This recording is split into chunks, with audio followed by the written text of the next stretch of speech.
I-try naman natin itong bagong products ng McDonald's. Chili con carne and cheese dunk honest review.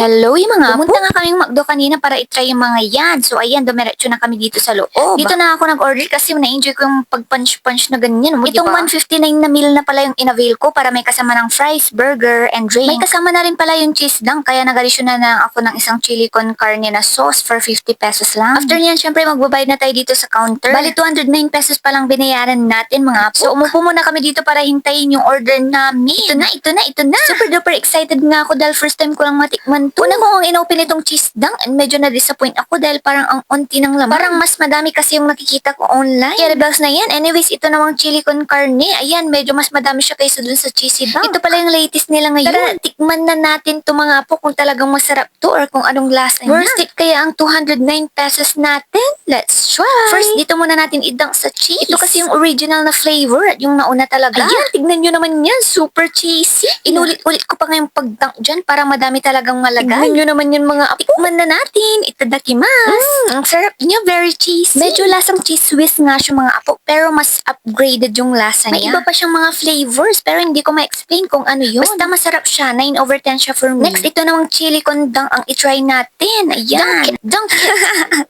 Ay, in fairness, ang bango nito mga apo. Kainin na natin. Sarap din yung mga apo. It reminds me of sauce ng shawarma, ganun. Parang mas bagay ito sa fries or nachos. Wait, isa pa para matikman natin ng mabuti. Confirm nga. Parang kalasan niya din yung sauce ng biryani. I-try din natin siya sa fries, mga apo. Dahil feeling ko mas bagay ito talaga dito. Diba? Tama.